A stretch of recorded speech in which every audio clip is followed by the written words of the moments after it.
ચાલો નમસ્કાર મિત્રો, હું છું અનાભાઈ.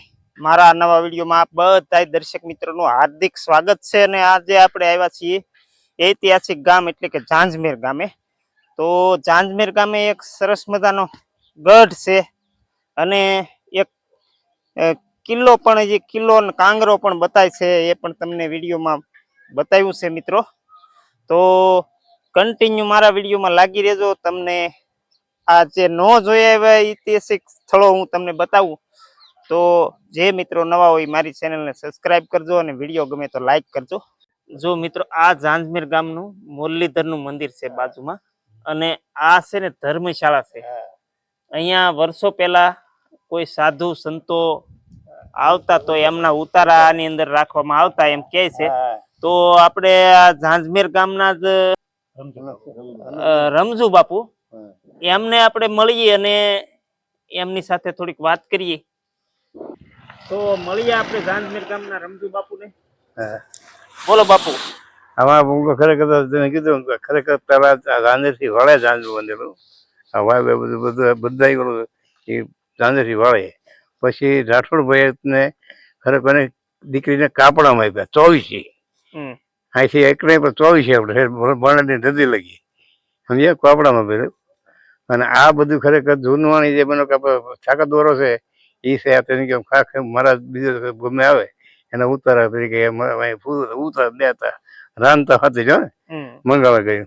એના સદાવતમાં બોટ અને મનોકરની દાળ, તેથી દાળ બાટી ખબર ને એ અડદની દાળ ને આપીને ખાધું સીધું આપે એટલે રાંધી ખાતા. આ ખરેખર અમારા પરંપરાગત મારી યાદની વાત કરું. પછી આગળ તો જે હોય ભગવાન જાણે. આ બધી ખરેખર તો વાત સાચી છે. અહીં પુરાતનની વાવ છે, એ પુરાતની છે. ઉપરકોટ કિનારા કિલ્લો છે, ત્યાં દીવાદાંડી છે. પછી ભમરીયો કવો છે અહીંયા, જ્યાંની સંપત ભગવાન ભાવનગર દરબારની ગાડી ખાતે આવતી ત્યાં ચડી જતી બીજા દરબાર. આ બધી ખરેખર તો જૂની આપણે પરંપરા. અને ફરતો કિલ્લો હતો, કિલ્લો દિવાલ હતી. હા. અને આ જે કોઠો છે એવા 32 કોઠા હતા એમ કે ભારે કટ્યું 10 કોઠા ભાંગડા એ ગઢ ઉપર છે.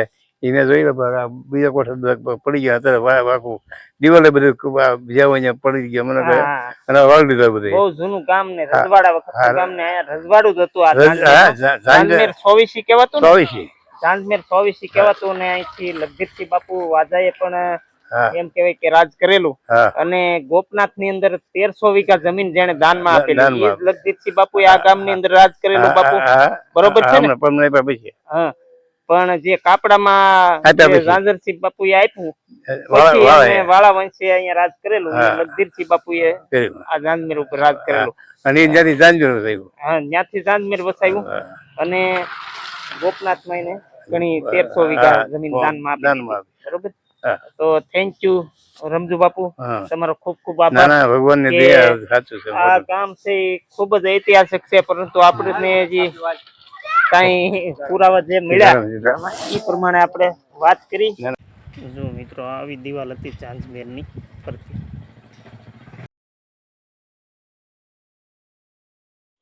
જુઓ મિત્રો, આ ઝાંઝમેરનો કોઠો છે અને બાપુએ કીધું એમ આવા 32 કોઠા ઝાંઝમેરની અંદર હતા. જો મિત્રો, આ મુરલીધર મંદિર ઝાંઝમેર.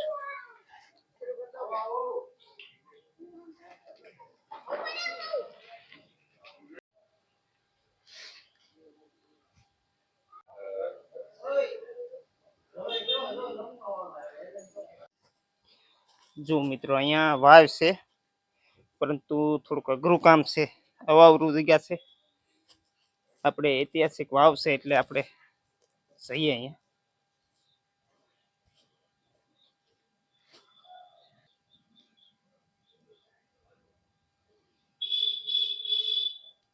જો મિત્રો, આ વાવ છે, પરંતુ અત્યારે બુરાઈ ગયેલી છે અને અંદર વટવૃક્ષ ઉગી ગયેલા છે. જો મિત્રો, બહુ જ જૂની વાવ છે આ ઝાંઝમેરની. અને અહીંયા માતાજીનું કંઈક સ્થાનક પણ હોય એવું લાગે છે. તો આ રીતે આ વાવ છે. આ રાજા રજવાડા વખતમાં બનેલી હોય એવું લાગે છે. અને અહીંયા જો માતાજી ખોડિયારમાંના બેસણા પણ છે. આ વાવની અંદર પાણી પણ છે.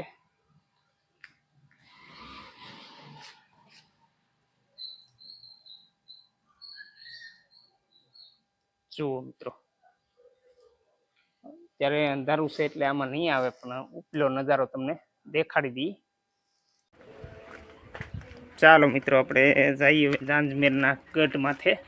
અને જો આ ઐતિહાસિક ગઢ છે અને એના પગથિયા જો સામે આવ્યા. આ ગઢ છે ને મિત્રો અંગ્રેજો વખતનો છે. જો આવી રીતે પૌરાણિક પગથિયા છે. અને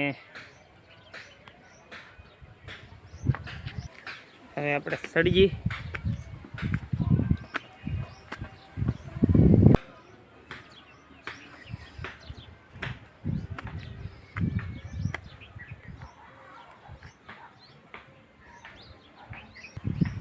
જો મિત્રો, આ જૂના પગથિયા છે, બહુ જ પુરાણા અને હિંગલ આવી રીતની છે. અહીંથી આખું ઝાંઝમેર ગામ બતાવે. જો આ ઐતિહાસિક ગઢ જુઓ, વર્ષો જૂનો ગઢ છે.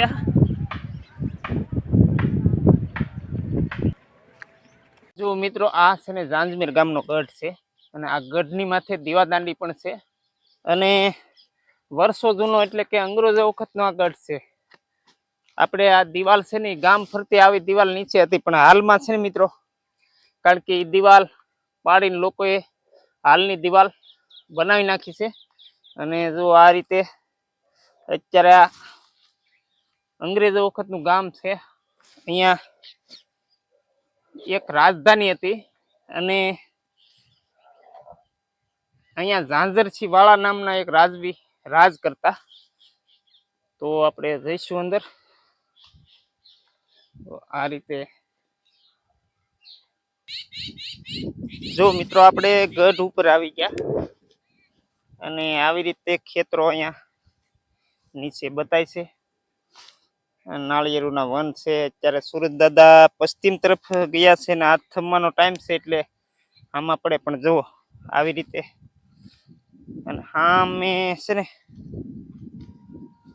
સમુદ્રની અંદર જે બતાય છે ને એ ભેંસલો છે. આપણે એમના પણ વિડીયો ઘણી વાર જુઓ, તમને ઝૂમ કરીને બતાવજો. પાણી આવી ગયેલા છે અને એ ભેંસલે આપણે ઘણી વાર ગયેલા છીએ. લીલી વનરાય તમને નજરે પડશે. અને અહીંયા પણ જુઓ, ખૂબ જ બાવળની કાંઠ છે. આ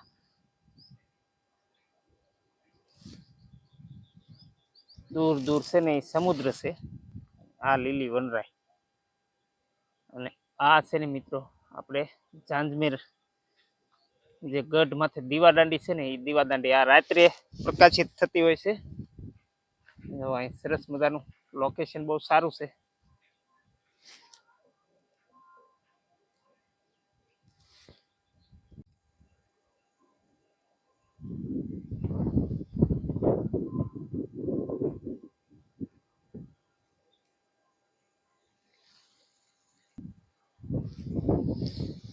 તો ચાલો મિત્રો, અહીંનો કંઈક નૈસર્ગિક નજારો એવો છે મિત્રો, તમારો આમ એમ કહેવાય કે આમ તમારો જીવ છોંટી રહે એવું. અહીંયા એવું સરસ મજાનું વાતાવરણ છે અને અહીંયા ફરવાની પણ મજા આવે. પણ આ એક કહેવાય કે સરકારી અહીંયા દીવાદાંડી હોવાને કારણે અહીંયા પરમિટ લેવી જરૂરી છે, કારણ કે અહીંયા બધી મનાઈ હોય છે. પણ અહીંયા આ ગઢ છે ને પૌરાણિક ગઢ છે. અહીંયા પહેલાં ઘણું હતું, ભોંયરું હતું. પછી અહીંયા બાજુમાં એક પ્લાન્ટેશન હતું, એટલે કે વન વિભાગના જોજોબાના ઝાડવા હતા. અત્યારે હોય કે ન હોય એ આપણને ખબર નથી. અમે ભણતા ત્યારે અહીંયા આવેલા એ વખતનો આજે તમને નજારો આ પહેલી વાર હું બતાવું છું. તો જો આ સરસ મજાની દીવાદાંડી.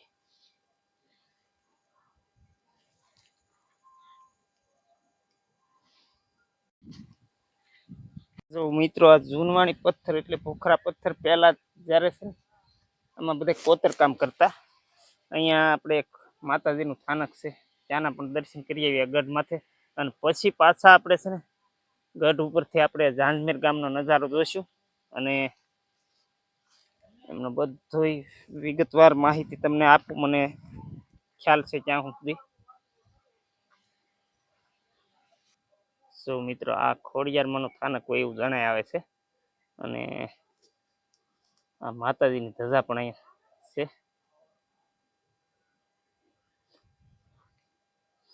ચારે બાજુ વનરાયું છે. આપણે થોડોક બાહ્ય નજારો લેવામાં મિત્રો થોડુંક જોખમ ભરેલું હોય. અહીંયા બાજુમાં બાવળની કાંઠ છે, એટલે કાંઠમાં જવું આપણા માટે હિતાવહ નથી. તો આપણે અહીંથી પાછા ગઢ ઉપર જઈશું. જો મિત્રો આપણે ગઢ ઉપર આવી ગયા. માતાજીની ધજા, અહીંનો પથ્થર તમે જુઓ, કારણ કે અહીંથી સમુદ્ર બહુ દૂર નથી, આમ જ સમુદ્ર છે. જો મિત્રો કુદરતી રીતે બનેલા એમ કહેવાય કે આ ભોંયરા છે. જો આમાં પથ્થરની અંદર કુદરતી રીતે બનેલા હોય છે. જો પથ્થરની અંદર ઓટોમેટિક આ કોઈ છે ને ગાળેલા ન હોય મિત્રો.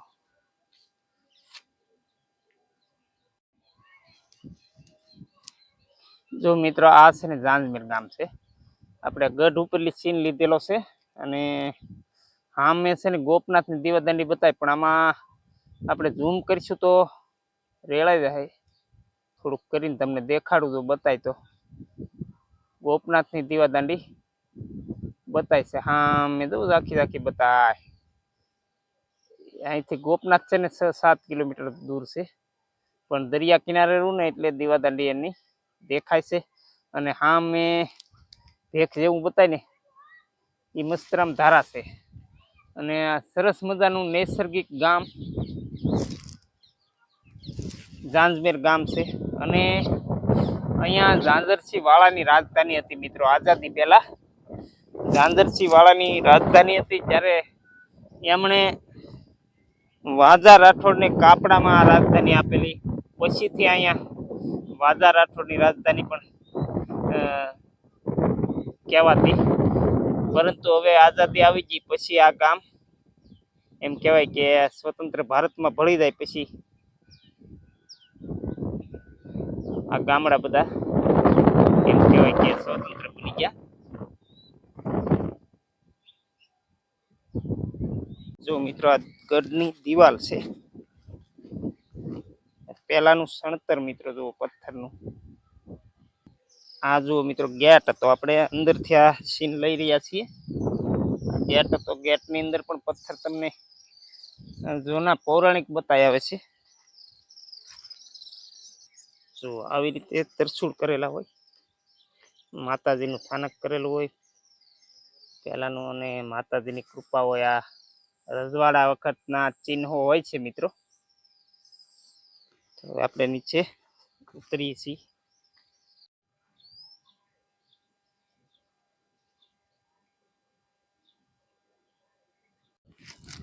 ચાલો મિત્રો, તો નમસ્કાર. હવે આપણે તમને આ ઝાંઝમેરનો ગઢ અને ઝાંઝમેરનો કિલ્લો ની બધો નજારો તમને બતાડ્યો. વિડીયો મારો કેવો લાગ્યો તે કોમેન્ટમાં જરૂર લખજો, અને આવા નવા વિડીયા જોવા માટે મારી ચેનલને સબસ્ક્રાઈબ કરજો.